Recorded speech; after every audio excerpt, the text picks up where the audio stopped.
Welcome, welcome, welcome back, my Be Health Empowered family, to another episode of Excuse Me, Doctor. My name is Dr. Melissa Clark. Please call me Dr. Mel. I'm delighted to be back here with you all, doing what we do every week, which is making sure that you have all the right information that you need to make wise health decisions when it comes to your health, that of your family, and even of your community. So, keep it locked right here. Over the next hour, we are going to be answering your questions. Put everything, your concerns, your questions in the chat so that we can respond to them. That's why we're here. And I don't do this by myself. I always have to make sure that I have my wonderful producer and co-host here, Mr. Wayne Bruce. Miss Lila Mays is off tonight. We miss her, but we're going to make this happen, just two of us. We miss her. We miss her so much. Dr. Mel, what's going on? Hey to everybody in watching world. In chat land, chat land, streamers, followers, broadcast viewers. Hey, happy holidays. Happy holidays. I forgot to ask all y'all who are tuning in for the first time or who haven't done it yet, please hit that like button if you're checking us out on Facebook and that subscribe button if you're checking us out on YouTube. Appreciate you. Yeah, hit all the buttons that keep you coming back. That's what we want. That's what we want, Dr. Bell. It's a holiday show. It's a holiday show. It's a holiday show. I got my sparkles here. Do you? I'm wearing red. But I wear red a lot. You know what I'm saying? Yeah. I just, we talking about holidays, parties, triangles, the whole thing. Boom, doom, doom, doom, doom, doom, doom, doom, doom, doom, doom. Whole deal, Dr. Mel. Thank you. We talk. Thank you. Appreciate it. Okay. We talking about food today, Dr. Mel. We talking about food. We talking about food, and that always reminds me of this, Dr. Mel. Chadwick Boseman. Oh, hell no, Carrie. Keep your brand-ass potato salad to yourself. Okay. So, he was upset about people bringing potato salad to holiday events. Got it. Okay. Well, we are talking about food today. We are. And, we got mac and cheese. We got the sweet potato. We planning a holiday menu, rice and peas, escovitch fish. We're going to be throwing down. I hope today's episode doesn't throw the wet blanket on everything, Well, we are going to be talking about making those, best choices for your holidays as you eat. We know that there are things that are on the menu that are going to spike that blood sugar, maybe make that blood pressure creep up, and possibly even lead to that January regret when we get on the scale. So we're going to be talking about that. So, I have to say, I started this year off so great. I started it off great, Dr. Mel. Right after the holidays, I was dialed in. There's something happened. My regret wasn't January regret. My regret was about September, August. Right after summer. It was summer regret. That's it. Well, but we're gonna prepare. We're not gonna prepare a bunch of salads or nothing. This ain't about salads. No, not at all. We're going to have an incredible lifestyle physician. His name is Dr. David Bowman. He's going to break it down for us, the real truth, not just about eating during the holidays, but how we can really set our course to meet our health goals for years to come, right? Not even just for the new year. So it's not about perfection, right? It's about power. It's about intention. It's about staying well while still celebrating with our families and friends and getting through the holidays, which can be lonely for some, right? It can be a source of stress. And so we normally turn to food for comfort. We're going to be covering all of that in this episode. So the bottom line is your holiday plate doesn't have to cost you your health. This is our mindful merriment edition, y'all. So share, because I know some of us need to hear this. I know it. But before we get into Dr. Bowman, we have to recap. Our recap. We We got a have to couple things recap. going on this week. Yep. What you Few got? things, not just a few things to wrap up the year. I know the sisters and all of us who love the sisters want to sit up and pay attention to this one. What is the link between fibroids and heart disease? Well, there was a recent study that had a really key takeaway for women who have uterine fibroids. It turns out after you get that diagnosis, there's an association. It's actually double the risk of developing heart and blood vessel disease, also called cardiovascular disease, that leads to things like heart attack and strokes. The study basically said that this risk is seen as early as a year out from the diagnosis, all the way up. It persists all the way through 10 years after the diagnosis. So I learned from you that Black women get fibroids more than white women. Does this apply across the board? Yeah, Black women actually do develop fibroids 2 to 3 times more often and get them at younger ages compared to white women. We don't know all the reasons for that, but in this study, that association of fibroids and heart disease happened across the board: white women, Black women, all women, basically, regardless of race or ethnicity. So then, does getting a hysterectomy help? Getting your uterus out does help the pain and bleeding associated with fibroids, but it doesn't tackle that root cause, which is the connection between the fibroids and the heart disease, which is inflammation. Inflammation gives rise to both fibroids and heart disease. So just taking the uterus out doesn't address that. So, what's the action plan? What should women do right now?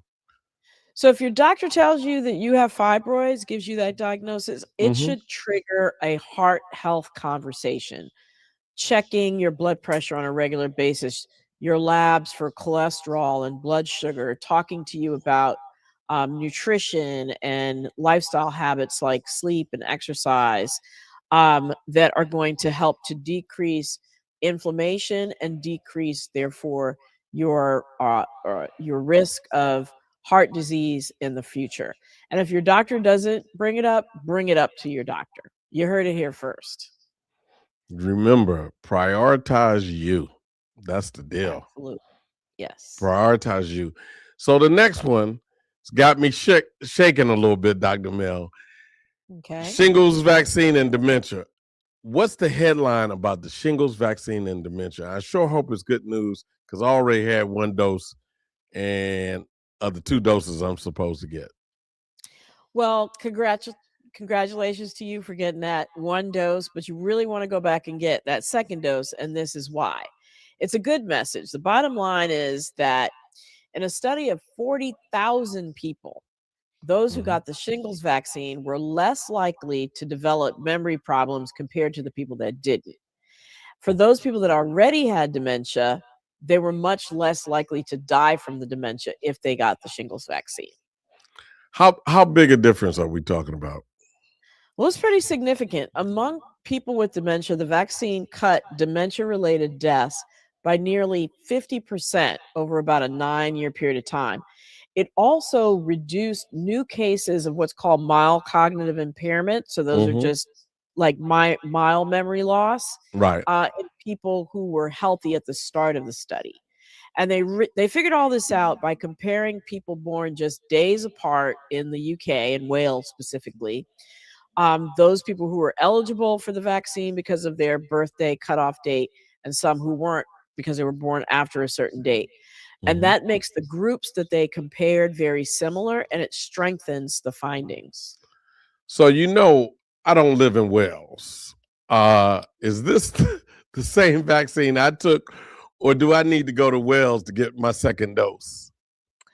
So it turns out that no, the vaccine they used in Wales is no longer used in the United States, but there's no need to travel to Wales because newer research shows that the current shingles vaccine that's used here might be even more protective than the previous one that was being used in this study. So the bottom line is talk to your doctor about whether you're eligible to get the shingles vaccine. Mm-hmm. But basically, this is really kind of another vaccine win, right? This is one, though, specifically where your memory might benefit. All right, there we go. Now that's what I want to hear, Dr. Mel. Yeah, I that's don't some need good to news. hear bad news. Okay. I'm about to go get the other. Why am I talking like Bill Cosby in a Jello pudding commercial? I don't know, but just go That- ahead and get that that was second scary. dose. That was Go scary. ahead, Look, first. we just gonna go into the next thing, which is the weekly debunk. Stopping misinformation in its tracks. So I saw Rashida Reels said that we shouldn't let them give baby shots before they leave the hospital, especially hepatitis B. I don't know about that one, Dr. Mel. Is that true? Well, Rashida probably got that from the fact that recently the CDC advisory panel that convenes about vaccines is considering delaying the hepatitis B vaccine, which is normally given at birth, delaying that decision until the 2-month mark for babies. And, that's probably where she got it from. She probably read something about that. Wow. Because of the birth dose? So what? Well, doctors are really kind of calling this dangerous, right? Because the birth dose has been one of the most effective public health protections ever for infants. It dropped the hepatitis B infection rate by over 95% in the US. So delaying it can create this 2-month window where babies are unprotected against a virus that can potentially cause lifelong infection that could lead to liver failure and even liver cancer down the line. But if a mother tests negative for hepatitis B, isn't the baby at low risk? And so, that idea might come from the fact that, this is transmitted from the mom to the baby as the baby is being born, coming down the birth canal. Right. But it kind of doesn't work that way. The mother is not the only potential source of the baby getting hepatitis B. Other caregivers that are coming through, interacting with the baby can also be a source. The other thing is, even if the mom tests negative early in the pregnancy, she could become later infected, after she tests negative, but still during the pregnancy. Occasionally, we know tests can be wrong. Okay. Yeah. So that's another thing to consider. And then it also presupposes that, families are going to be able to make that 2-month visit, right? Things don't Right. always happen perfectly, especially for families that have unstable housing, limited transportation, lack of insurance, inadequate access to medical care for whatever reason. They might not come back at 2 months. So, why pass this risk on to our most vulnerable babies? For all those reasons, I think it's really important to stick with what has worked in the past. Get that first dose before the newborn leaves the hospital. So is there any evidence, Key, that waiting until 2 months is safer or better? There is no evidence that delaying provides any benefit. But there is strong evidence that delaying might increase the risk, like I just talked about. It adds an additional barrier of, requiring that the person bring their baby back for the vaccine at 2 months. Having that universal vaccination at birth really protects all babies, regardless of their life circumstances. And so when we move away from that, the babies are the ones that pay the price, especially the ones that are at the greatest risk. So there you have it. hopefully Rashida was listening and, retracts her tweet or whatever that was, her IG reel. We'll see. We'll because see. she stay on IG. I know. God bless her. Well, thank you, Wayne. We're going to see you back in a minute because we are going to get into this special holiday food edition. It is the holidays. The year is winding down, and as winter comes, we think about comfort food. We're going to parties. We're having to navigate through a bunch of potential food pitfalls at this time of the year. So, we're going to talk about all that. We're going to talk about how to do it without sabotaging your health, understanding why the all start in January might be harmful, right? It might not be your best go to strategy. Plus, we're going to get some practical tips on smart swaps, portion truth, real life strategies that actually work to get us where we want to be, not just at the holidays and year round. And to help us do this, we have the incredible Dr. David Bowman. He is a double board certified doctor in both lifestyle medicine and pediatrics.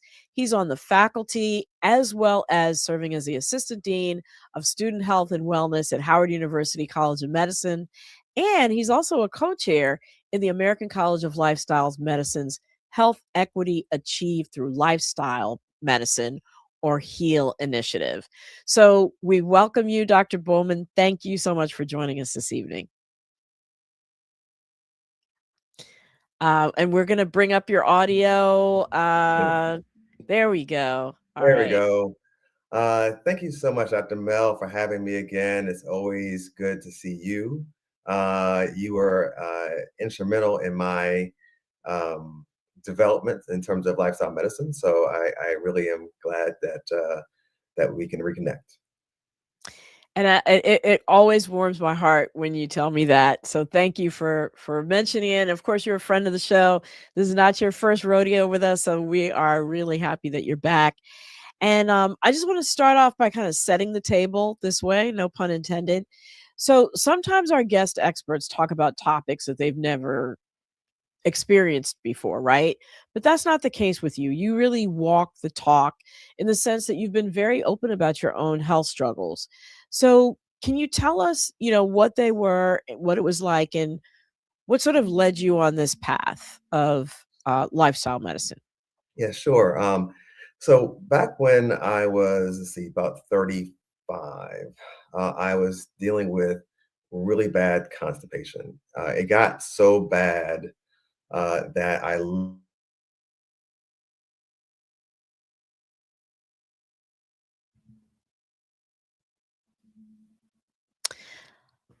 no, I'm frozen on my side. You're frozen.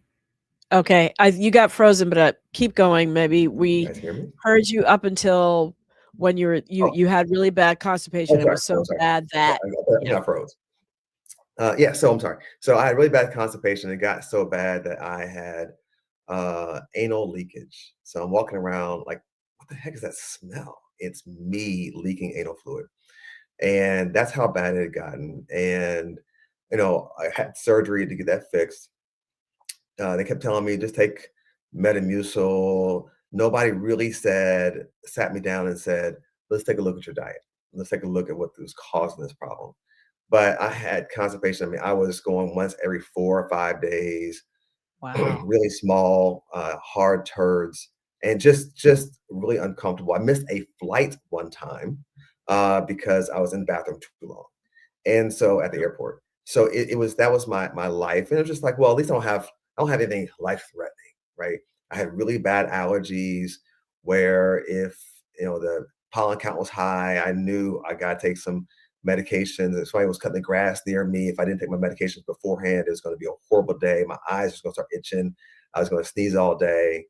And it was it was really uncomfortable. And nothing was life threatening, but uncomfortable. And I found out that I was doing global health and HIV work at the time. And I was doing some they told me essentially we were doing. So it's funny you talked about hepatitis B. So I was doing HIV work, and we stopped having kids being born with HIV because mothers took their medication, which is awesome for public health, but not good for job security. And so in that process, we didn't need as many HIV providers anymore. So that's great for public health, but wasn't good for my job. So I ended up doing a Daniel fast, which is from the prophet Daniel in the Bible, where he did 3 weeks of no meats and no choice foods, which at contemporary is doing a whole food plant-based diet for 3 weeks. I did that, and in 10 days, my constipation was gone. Wow. And That's it was dramatic. like, what just happened here? Like I Yeah. am constipated. That's what I am. But no, I'm not. I am fearfully and wonderfully made, but my Mhm. lifestyle was promoting disease. Right. And Right. so that really Big was a wake up distinction. call for me. Yeah. Yeah. Well, no, thank you for sharing that and just that dramatic turnaround. So I think that really sort of lets people know that everything we're going to be talking about is achievable, right? It's something that you've Mhm. done and that you've been able to see the differences with your health in your life. So let's start here. Why does healthy eating during the holiday kind of for some people feel like a code for abandoning your traditions, right? Mhm, mhm. Break let's start there. Sure. So when I think about healthy eating during the holidays, I think about the fact that, first of all, between Thanksgiving and New Year's this year, I think I counted there are 36 days in between those two holidays. Okay. So those three holidays, you take those 3 days out, and there are 33 days in between. So really, if you do fairly good on the other 33 days, the 3 days of celebration aren't as impactful Okay. as it sounds. So also what matters is the fact that what was your health like before the holidays? The holidays are one of the times that people have the most mortality. More Yeah. people are going to die from heart attacks and what have you during the holiday season, but it's not just because what they ate on Christmas Day or what they ate on New Year's or Thanksgiving.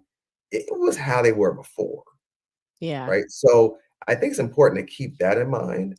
If you're doing really well in general, in terms of your health, you know, those 3 days don't matter as much as Mhm. people think.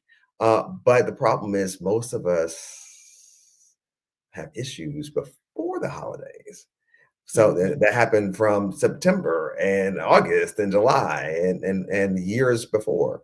And so we go into the holidays already. It's like being having no money. Like you have $5 in your account. Like you can't mess up. You just got to be exactly perfect with your money because you already come in a not so good financial state, and all of a sudden something Mm. happens, your car breaks down or something like that. Now you're, oh my gosh, what am I going to do? So I Right. think that's the analogy. Yeah. If you've been investing in yourself Right. And you're all coming into the along, holidays with your bank account, solid. it's solid, then those $10,000 three or days more. don't really matter, right? As Yeah. as much, and don't say they don't matter. They don't Yeah. matter as much as it would if you are on really shaky financial ground, and then you come to the holidays, and now you either got to spend money for the holidays, or how am I going to say, how am I going to, spend for my kids, or how am I going to do this, or what if my car breaks down? Then you become really nervous. Right. And so I think that's really important. That it really Yeah. matters what we've done up until now, and Right. it does matter. All the holiday parties, all these things do add up over time. It is cumulative. It's not just Right. 3 days. Right, exactly. I was gonna say there are the parties in between those 3 days, right? Which Yeah. also might contribute to the state of affairs. Um, so, we come from different, cultural backgrounds, lots of different types of food, mac and cheese, collard greens, tamales, arroz con canduelas. Are these foods the actual problem, or is it what we do to them? Yeah, so collard greens are one of the most healthy foods you can ever find on the entire planet of the earth, That's right? good, okay. But but what did we do to it, right? We overcook it to the point where we cook nutrients out of it. And so, but now what's interesting is that you can, if you're cooking with like steam, whatever, or pressured cooking, those nutrients are actually now in the pot liquor, in that the water fluid. So Mhm. use that fluid, to cook your rice or something like that, right? So you can still Oh, preserve some of right. those nutrients. So the collard greens by themselves are some of the healthiest foods, but if we add, fat back and neck bone, and load it with a ton of salt, or those kind of things are the problem. It's kind of what we are doing to it. there are ways you can get around that without having to sacrifice a lot of flavor or taste. So I don't know about mac and cheese. I don't know if there's a better way to do it. I mean, I know Vegan my wife cheese? my wife is very good at doing a vegan mac and cheese with Mhm. plant-based cheese, and plant-based cheeses are going to be less unhealthy. They won't be health promoting, will be less unhealthy than the regular cheeses. But then you kind of and now I never did mac and cheese growing up, just yellow cheeses. Just never did it growing up. So the only mac and cheese I know is hers, really. And so for me, it's great. But Right. it's hard to say compared to other people's mac and cheese. We did actually. It's interesting at her father's funeral. We actually cooked food because the caterers weren't going to have any food that we were going to eat. So we Mm. actually cooked the mac and cheese. We cooked collard greens, and we brought that to the repast. And people ate it up. They were like they thought it was just a different line. They didn't know that it was plant based and that They it didn't was healthy. discriminate. Right, and we got a lot of compliments over the food. So I think it's important that we can make food either less unhealthy or take healthy food and kind of keep it healthy by not adding a lot of the negative foods, the negative ingredients to it. Sugar and the salt and the fat, all that So stuff. salt, yes. So one thing that you can do also is not add extra salt to your food. Once it's all salted, like try to find, can you add some garlic powder to it? Can you add some paprika to it? Can you add something else that makes it Mhm. flavorful without having to add salt to it? Because typically the cook has already added salt to it. So don't blindly add salt at the table. Just taste it, see what it's like. And what's really interesting is our taste buds change. Like literally in about 30 days, we grow new taste buds. And Yes. so what before may have been regular, if you go off of salt or reduce your salt significantly, all of a sudden that same food, you're like, oh God, it's really salty, or it's really sugary, or what have you. Right. So there are ways that we can, minimize how much sugar we add to it, or how much oil we add to it, or how much fat back or salt we add to things, especially at the table Right. and during cooking. I laugh when you said that because I include that when I give talks about, changing. I talk about the fact that our body is constantly creating. We have new taste buds, like you said, in 2 to 4 weeks. So if you can just make it through that first week, 50% of your taste buds have already turned over, and you have a new set point for what you might think is too much sugar or too much salt.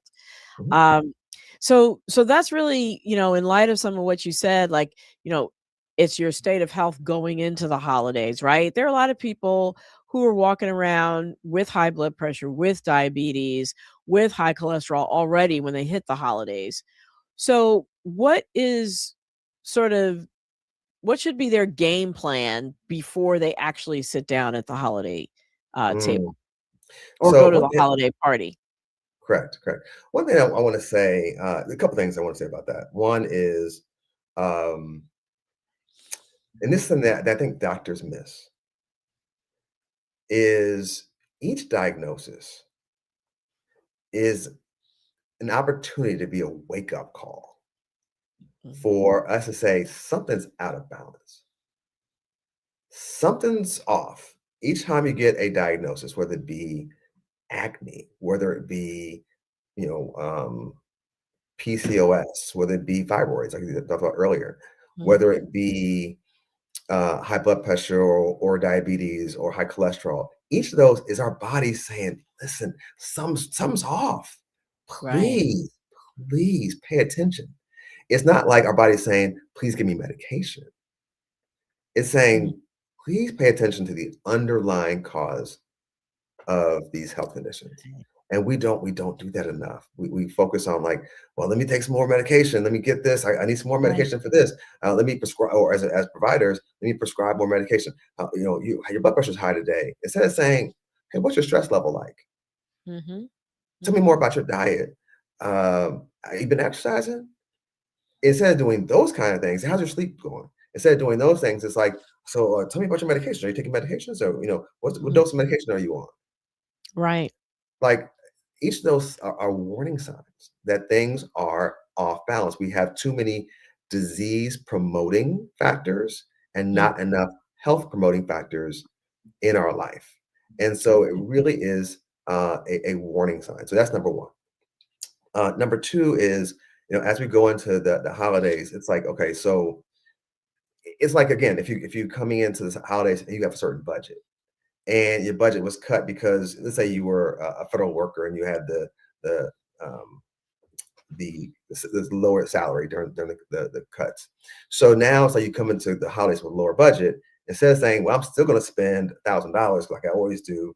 Hey, I really can only afford 300, couple, right. this holiday season. So let me cut back, right, on certain things. I still want to do some things that I still want to do, but maybe I'll cut back here. And maybe it's just having smaller portions of the less healthy food.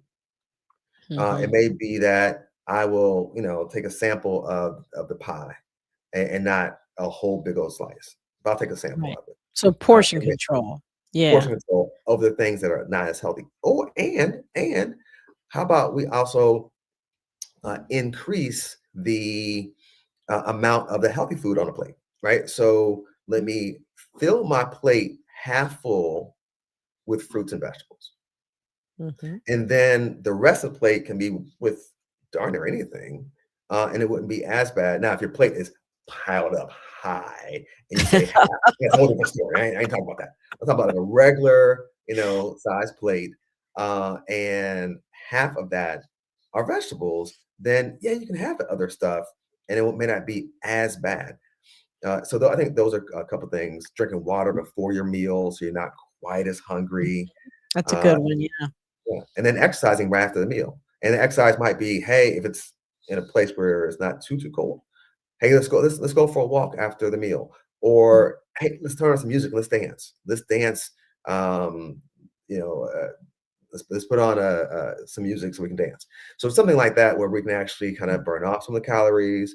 We can actually come in not be as hungry, and to have the plate half full of vegetables, and then the other part would be the traditional holiday foods. great. No, those all sound like great tips. Now, the other thing that shows up at the holiday parties and more at holiday time is the various alcohols, right?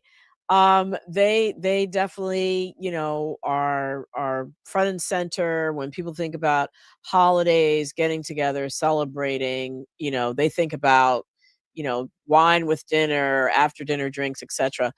What does drinking really do to our blood sugar, our sleep, and our waistlines? Yes. So alcohol has quite a few calories that we don't really account for.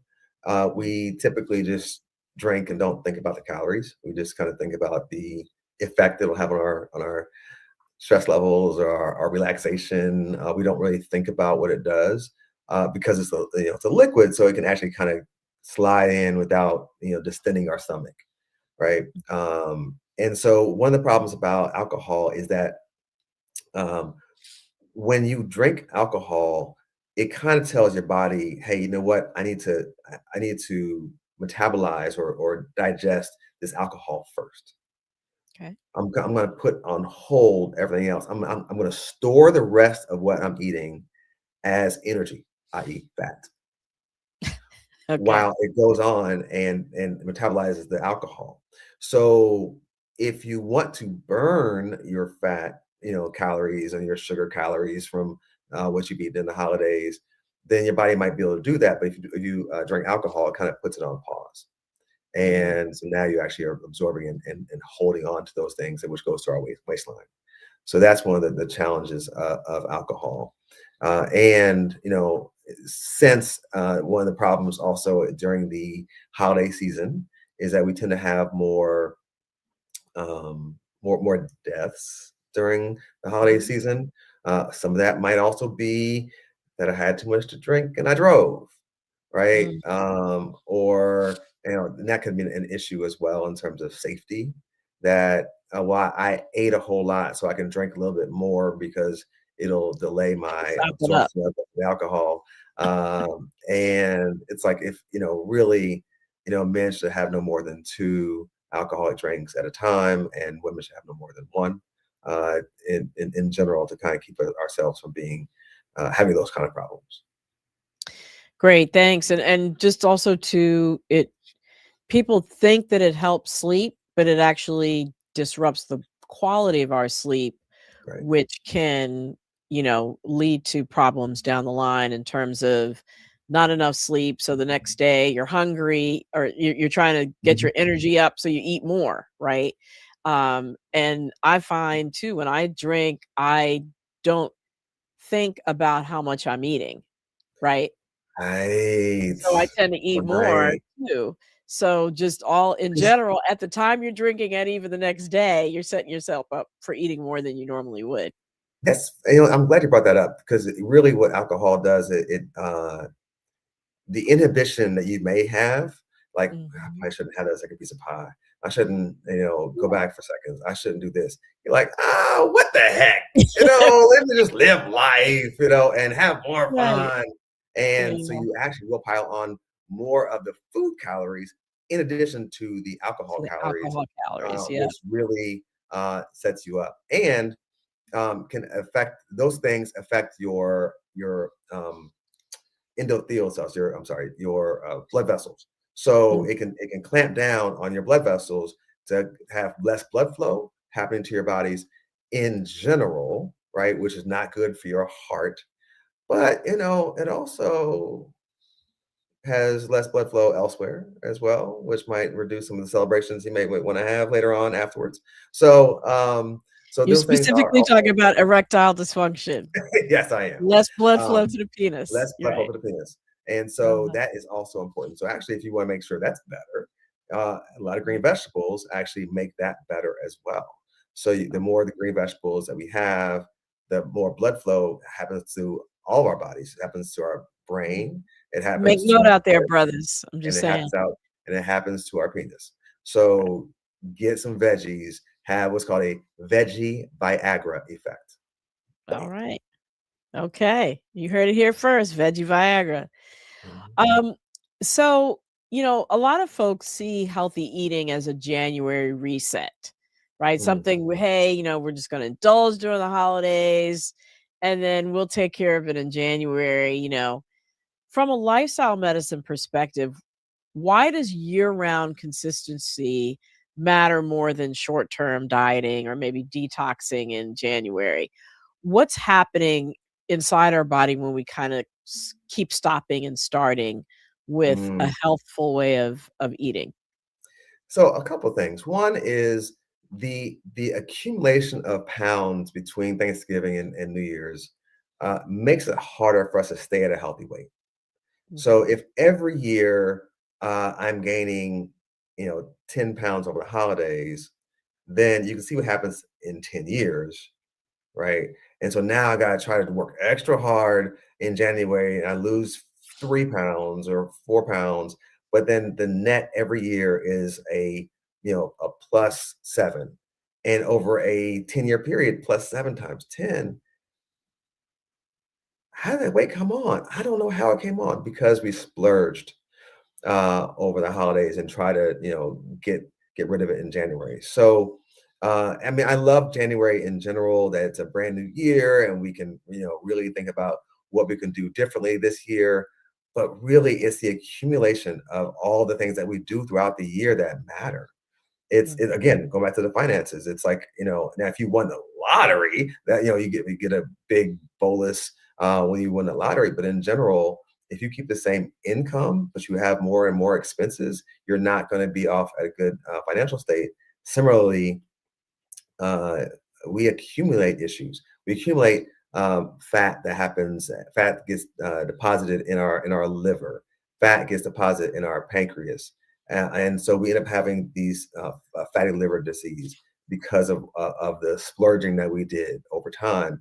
And yes, eating healthy and exercising in January would help. But one, we can't I shouldn't say we can't depend on it, but many people are done with their little January challenge by January 10th or 15th, and they don't keep it up. And so Right. that becomes the other issue. let me go ahead and splurge now because I'll do good in January. Well, one, you might not make it to January, number one. Number two, uh, again, you're now making yourself work extra hard in January to try and compensate for that. And it really, there are silent things that keep happening each time that every meal, every meal that we have every day, our body, we can choose you this day, whether you will have a healthy day or a day that's going to be hurting your body. And we have that opportunity every single solitary day.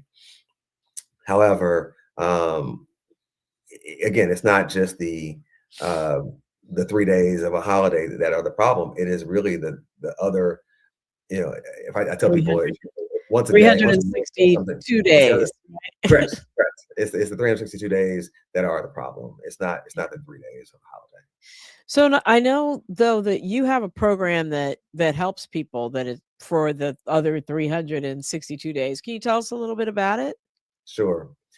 So we have a program. My business is called Lifestyle Med Revolution, which we're on IG and Facebook, and lifestylemedrevolution.com.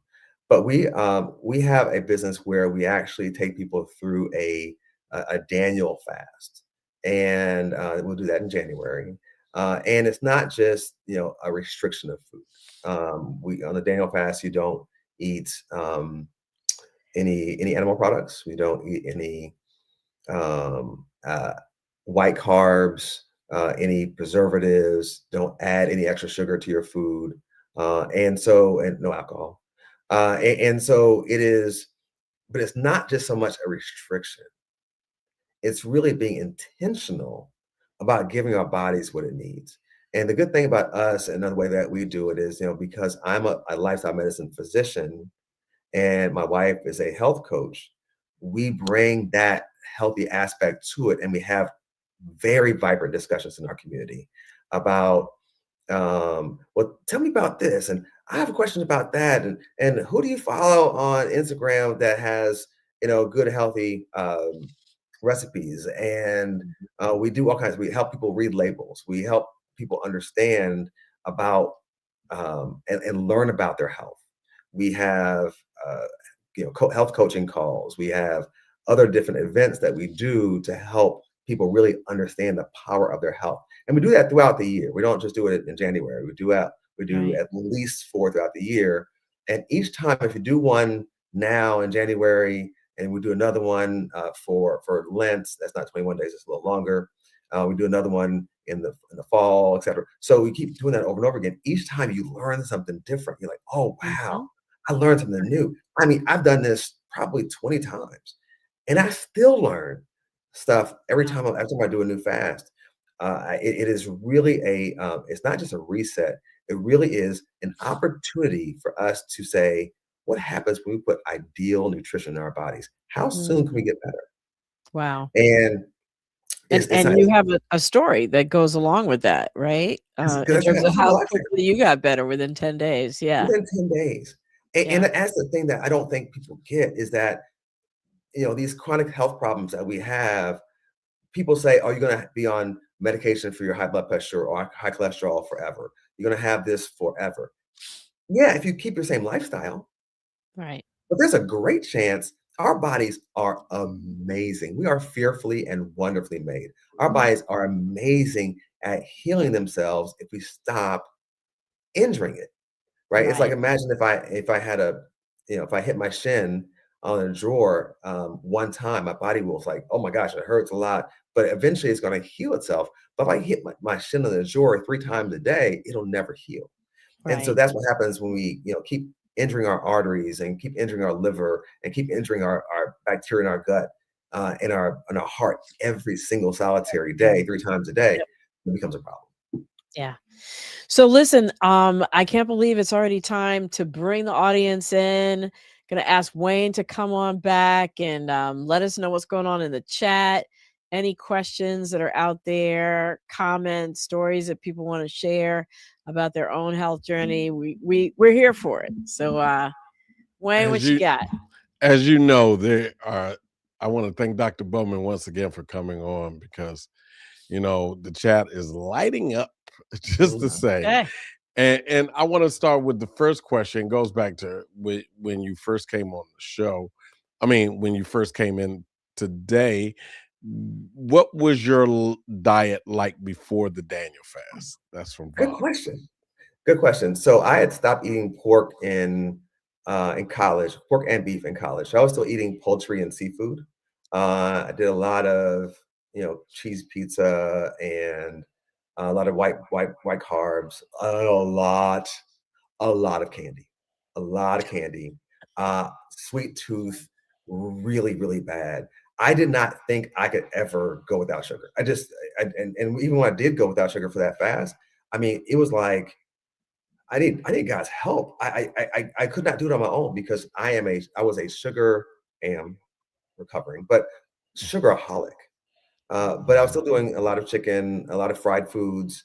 I'd fry my I did some salmon that was baked, and I would fry my salmon. And oh, by the way, I'm sorry, I forgot to mention, I lost since I've changed my life. I've lost 6 inches on my pants waist size.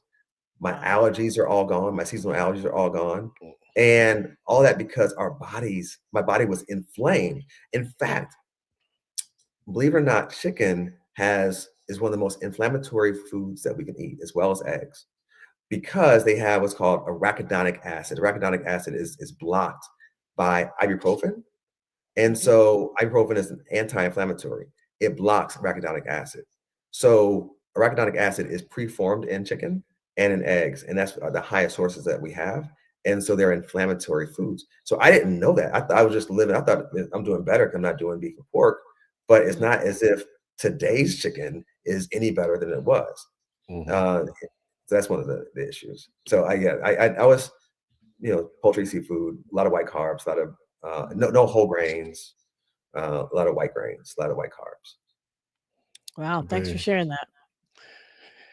We have another. I have a personal question. What do you think about GLP-1s? Are they safe? What role do they play in helping you make probably good food choices?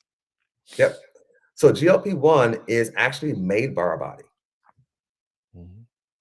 So in and of itself, it is a great thing. The problem is that GLP-1 is stimulated by fiber, and we are fiber deficient in this world. And so if we ate a high fiber diet, we'd have the same benefits of these medications.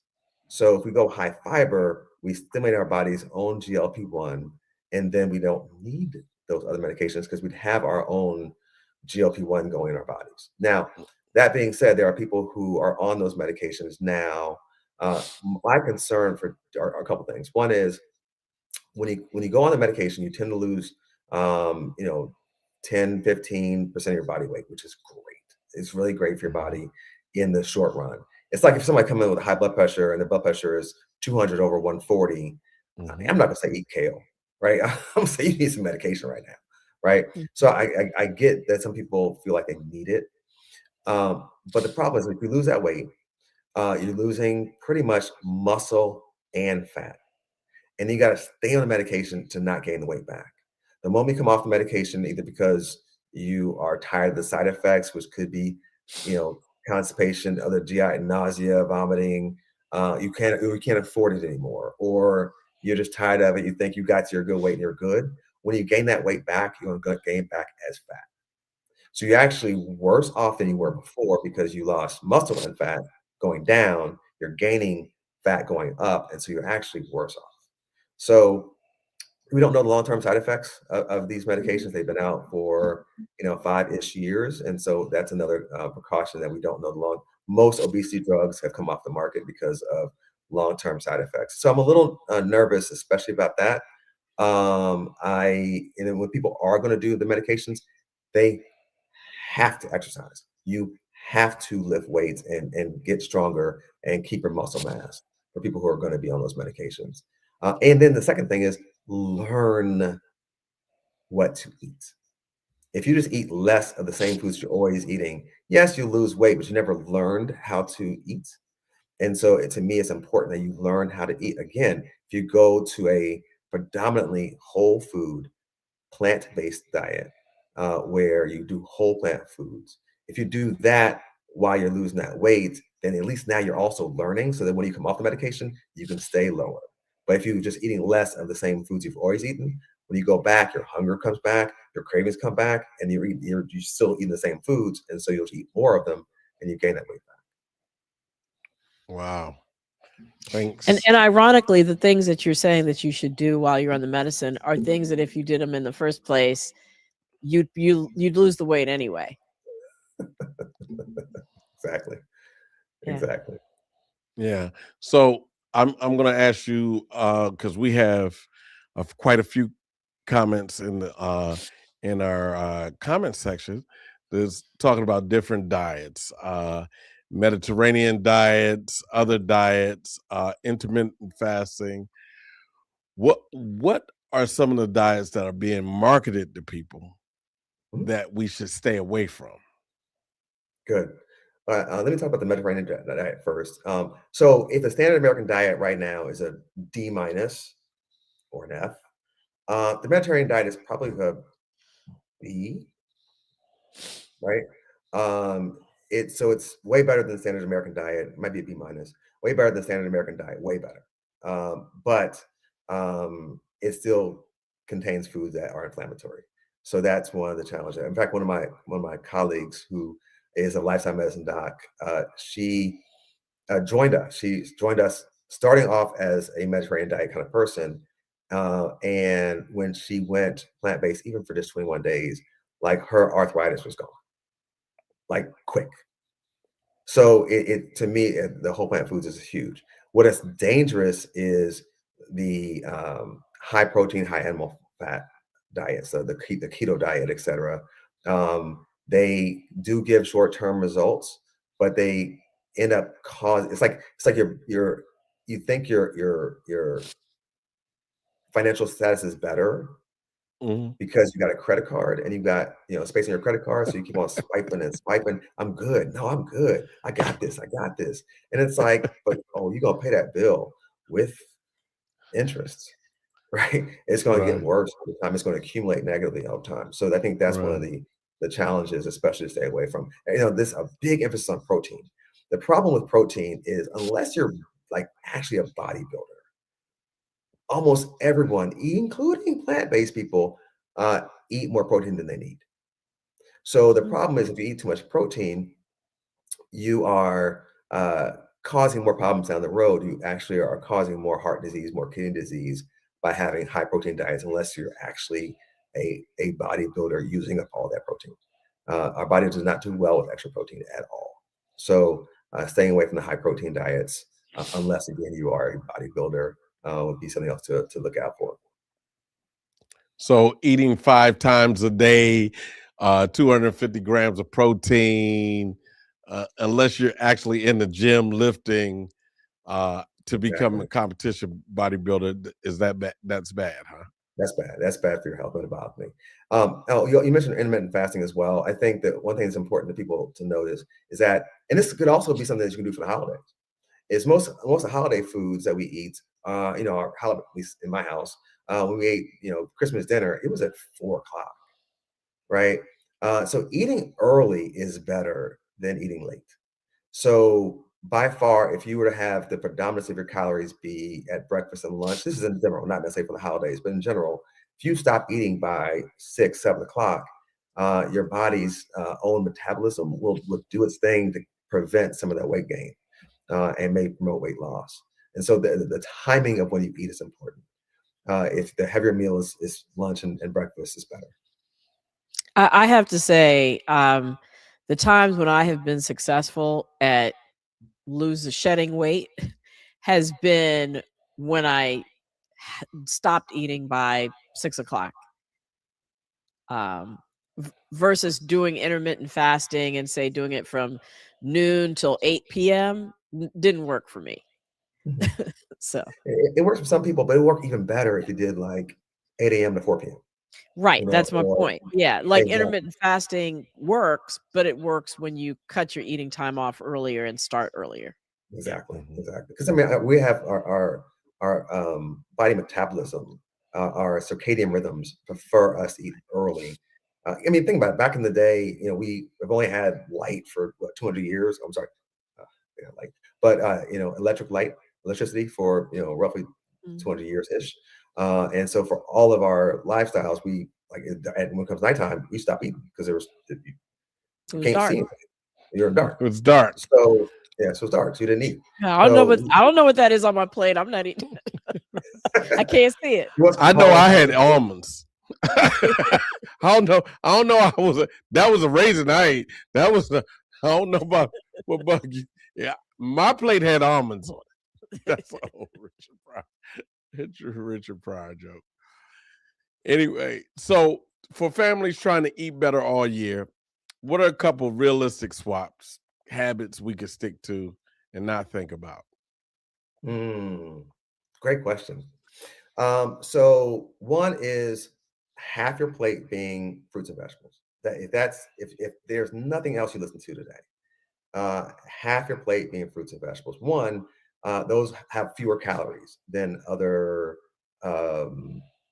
foods. So if half your plate is fruits and vegetables and not loaded with butter and gravy, right? Just like fairly well, either raw or lightly cooked fruits and vegetables as half your plate would be probably the most important thing for both in terms of calories and in terms of you are adding the foods that will help to detox your body. So that'd be one thing. The second thing is of the vegetables that you are going to eat, I would say to get the cruciferous vegetables in as well. So that'd be like a sub point for that one. The cruciferous vegetables are your cabbage, collards, kale, arugula, broccoli, etc. So, and the way you want to cook those, the best way to cook, if you either eat them raw, but who's going to eat Brussels sprouts raw? Right. So the way to eat them is either eat them raw, or if you're going to cook them, you want to cut them, wait 40 minutes, and then cook them. That allows the enzyme that is not heat stable to do its work by cutting them. It starts to say, oh, you want me to do work? Okay, I'll start doing some work. And then by the time you've gotten this superfood now. So it's good food before you cook it. After you cook it, if you cook it the wrong way, so to speak, it becomes still good, but not as good. It becomes a superfood if you cut it, wait 40 minutes, and then you cook it. Then it becomes a superfood because now that heat stable compound is already preformed, and so that's one of the things. So what if you cut it the night before and then cook it the next day? Oh yeah, like you can buy it pre-cut. Minimum 40 minutes. Okay. Minimum 40 minutes. You can buy them pre-cut, cut them earlier in the day, etc. Okay. So that's one thing. The other thing I would say is add in more of your legumes, your beans, chickpeas, lentils, and soy. Those are really powerful because they're high fiber. High fiber means that our gut bacteria are going to be happy, and they're anti-inflammatory. And use those as your protein for your meals. At least try to do it once a day, ideally all day, every day. But if you don't go all the way, at least one meal a day being a plant-based protein meal. And that's it. Got it. Well, thank you so much, Dr. Bowman. This was a great end of year show for us. The one that's going to take us through the holidays and into next year. So thank you for dropping all the wisdom that you did. Thank you, Be Health Empowered Family, for the great questions. Thank you, Wayne Bruce, as always. We will be back in the new year, but still catch us in reruns on Mondays. Remember, be wise, be well, be health empowered, and have happy holidays. Take care, everyone.